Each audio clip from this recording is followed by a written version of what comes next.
जनसेवा की भावना के तहत समयबद्ध दिया जा रहा योजनाओं का लाभ। टीसी गुप्ता। नूह में सेवा का अधिकार आयोग के मुख्य आयुक्त टीसी गुप्ता ने की जनसंवाद पोर्टल व आरटीएस सेवाओं की समीक्षा। लोगों को समयबद्ध सेवाएं देने के लिए सरकार ने लागू किया सेवा का अधिकार अधिनियम। ऑटो अपील प्रणाली आज के लाभार्थियों से किया सीधा संवाद। हरियाणा सेवा अधिकार आयोग के मुख्य आयुक्त टीसी गुप्ता ने कहा कि प्रदेश सरकार ने जनसेवा की भावना के तहत लोगों को समयबद्ध सेवाएं देने के लिए सेवा का अधिकार अधिनियम लागू किया है।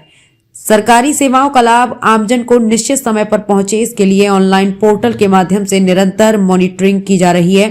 टीसी गुप्ता ने शहीद हसन खां राजकीय मेडिकल कॉलेज के सभागार में जनसंवाद पोर्टल व सेवा अधिकार अधिनियम के तहत अधिसूचित सेवाओं की प्रगति के संबंध में जिला के विभिन्न विभागों के अधिकारियों के साथ समीक्षा कर रहे थे। इस दौरान उन्होंने ऑटो अपील प्रणाली के लाभार्थियों से भी सीधा संवाद किया। इससे पहले उपायुक्त धीरेन्द्र गड़गटा ने मुख्य आयुक्त टीसी गुप्ता का नूह जिला में पहुंचने पर स्वागत किया। मुख्य आयुक्त ने कहा कि मुख्यमंत्री मनोहर लाल सहित जितने भी जनप्रतिनिधियों के जनसंवाद कार्यक्रमों में शिकायतों संबंधी आवेदन आए हैं, उनका समाधान सुनिश्चित करने की दिशा में कदम बढ़ाए जा रहे हैं। उन्होंने अधिकारियों को निर्देश दिए कि जो काम होने वाले हों उन्हें प्राथमिकता के आधार पर निपटाया जाए, बिना वजह किसी की शिकायत और कार्य में देरी न करें। सरकार ने हरियाणा में सेवा का अधिकार अधिनियम लागू किया हुआ है, जिसके तहत प्रदेश में 655 तरह की सेवाएं व योजनाएं अब तय समय में देना जरूरी है।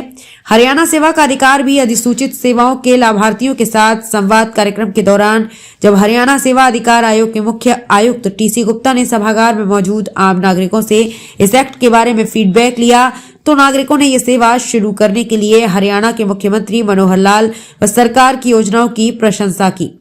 उन्होंने अंत्योदय उत्थान एवं कल्याण के लिए ऐसी जन कल्याणकारी योजनाएं प्रदेश में लागू की, जिनसे लोगों का जीवन बदल गया। संवाद कार्यक्रम के अंतर्गत उपस्थित लाभार्थियों ने सरकार की ऑटो अपील प्रणाली की प्रशंसा करते हुए कहा कि हरियाणा सेवा अधिकार आयोग का गठन करके कार्यालयों में कार्य में पारदर्शिता लाने का कार्य किया है। टीसी गुप्ता ने बताया कि अब यदि निर्धारित समय पर काम नहीं होगा तो ऑटो अपील प्रणाली के तहत अपने आप अपील हो जाएगी। ऑटो अपील के संबंध में वो खुद भी कुछ मामलों का संज्ञान लेंगे। कार्यक्रम के दौरान जनसंवाद पोर्टल को देख रहे मुख्यमंत्री के ओएसडी नरेंद्र पाल मलिक ने सरकार द्वारा अधिसूचित की गई सेवाओं के बारे में प्रोजेक्टर के माध्यम से पूरी जानकारी दी।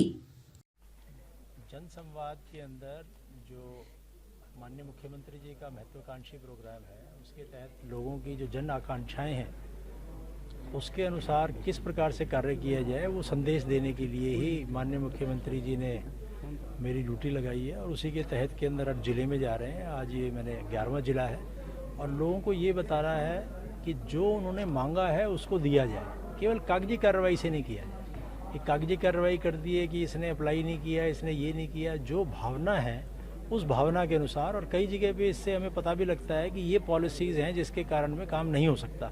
अभी आपने देखा होगा कि एक आदमी की जो तार की लाइन थी वो बहुत दूर थी और उसने कहा ट्रांसफार्मर लगाया जाए, तो उसका 3,11,000 का एस्टिमेट बना दिया कि 3,11,000 रुपये जमा कराएं।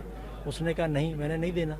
परंतु अभी बताया उन्होंने कि 9/11 को इस पॉलिसी में बदलाव आ गया कि जो आदमी 1 किलोमीटर के अंदर यदि मान लो उसके पड़ता है कनेक्शन और उसके अंदर ट्रांसफार्मर की कमी है तो उसको जो है सरकारी खर्चे के ऊपर लगाया जाएगा। तो पॉलिसी में भी चेंजेस ला रहे हैं और त्वरित गति से लोगों की समस्याओं का समाधान किया जाए, यही माननीय मुख्यमंत्री जी का संदेश है जो कि सारे अधिकारियों को पहुंचाया है। सर, ग्राफ की बात करें, नूह जिले का ग्राफ बहुत नीचे है, उसको लेके क्या? देखिए, नूह ग्राफ का मेनली इसका जो कारण है वो यह है कि जो डॉक्टर अंबेडकर नवीनीकरण योजना है उसके तहत यहाँ पे काफ़ी दरखास्त आ गई और उसके अंदर भी बदलाव किया था, क्योंकि पहले ये स्कीम केवल अनुसूचित जाति के सदस्य जो परिवार थे उनके लिए थी। अभी थोड़े महीने पहले माननीय मुख्यमंत्री जी ने इस स्कीम को सारी जातियों के लिए, चाहे हिंदू हो, मुस्लिम हो, कोई किसी जाति का हो, यदि गरीब व्यक्ति है उसके लिए खोल दी। उससे एकदम 3,61,000 आवेदन आ गए, तो उसको चेक करने में थोड़ा समय लग रहा है। तो अभी उसको चेकिंग करने के लिए एक कमेटी का गठन किया जा रहा है। तो वो जो लंबित है उससे इनका स्कोर नीचे आ गया और कुछ पोर्टल के इश्यूज़ हैं और थोड़ा सा एक यहाँ स्टाफ की कमी तो है ही है। अभी आपने देखा होगा कि DWO के नीचे जो कि गरीब आदमियों से डील करता है डिपार्टमेंट, तहसील वेलफेयर ऑफिसर होते हैं, 4 सैंक्शन पोस्ट हैं, एक भी नहीं है। तो इस तरह से कुछ स्टाफ की कमी है, परंतु उसके अंदर कुछ स्टेट लेवल के ऊपर राज्य स्तरीय कार्रवाई की जाएगी, कुछ जिला स्तर के ऊपर जो आज जिलाधिकारियों से बात की है और जो कांस्टेंट मॉनिटरिंग करेंगे। मेरा पूर्ण विश्वास है कि स्कोर के अंदर, क्योंकि जो जिला उपायुक्त हैं वो बड़े एक्टिव हैं और ये इसके अंदर स्कोर के अंदर भी उन्नति होगी और लोगों का काम भी जल्दी से। सर पेनल्टी की बात कर रहे थे, समय रहते कोई किसी का काम नहीं होता तो किस तरीके से पेनल्टी, क्या कहना है? यदि समय के ऊपर काम नहीं होता तो उसमें ऑटो अपील सिस्टम है, उसमें किसी को अपील करने की आवश्यकता नहीं है। और उसमें जैसे मैंने अभी डाटा दिखाया था कि 39,000 में से कितने काम हो गए, तो हम नोटिस देते हैं, नोटिस देते ही लगभग लोगों का काम हो जाता है। और हम तीसरे स्तर पे हैं। पहली जो अपील होती है वो अपील जाती है स्थानीय अधिकारी के पास। जैसे मान लो कूड़ा नहीं उठा तो ज्वाइंट कमिश्नर के पास में, दूसरी जाएगी डीएमसी के पास में या कमिश्नर म्यूनसिपल कॉर्पोरेशन के पास में। मुख्यमंत्री विवाह शगुन योजना का पैसा नहीं मिला तो पहली अपील जाएगी एडीसी के पास में, दूसरी जाएगी डीसी के पास में, तीसरी हमारे पास में। आपने देखा होगा मुख्यमंत्री विवाह शगुन योजना में, जिसमें पहले बहुत शिकायतें थी, जब 2 साल पहले मैं आया था, एक भी केस यहाँ पे लंबित नहीं है। तो इस प्रकार से जो, और हमने इस पूरे हमारा पूरा भारतवर्ष है, इसके अंदर सबसे ज़्यादा पेनल्टी जो लगाई है, सबसे ज़्यादा जो स्ट्रिक्ट मॉनिटरिंग है, केवल हरियाणा में। हमसे पास के अंदर समझ लीजिए कि महाराष्ट्र, जिसने 9 केस में लगाई है, कुछ कर्नाटका के अंदर है। कर्नाटका में यदि काम लेट होता है तो 20 रुपये रोज का उस व्यक्ति को मिलता है जिसका काम लेट हो जाता है, परंतु वो भी बहुत कम केसेस के अंदर है।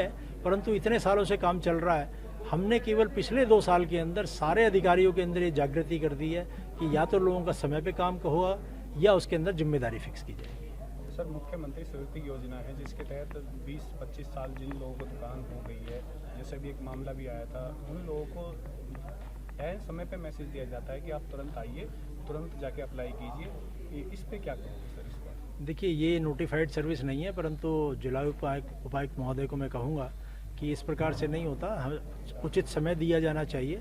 और ये इतनी अच्छी स्कीम है मुख्यमंत्री स्वामित्व योजना कि ये स्कीम उनके दिमाग की उपज है जो कि उन्होंने लागू किया और अब दूसरे राज्यों के अंदर भी उसको लागू करने के लिए केंद्र सरकार कर रही है। उसमें छोटी मोटी नीचे से लोकल स्तर के ऊपर हो सकता है कि कोई अधिकारी इस तरह की बात कर रहा हो, उनको इसके बारे में आगाह कर दिया।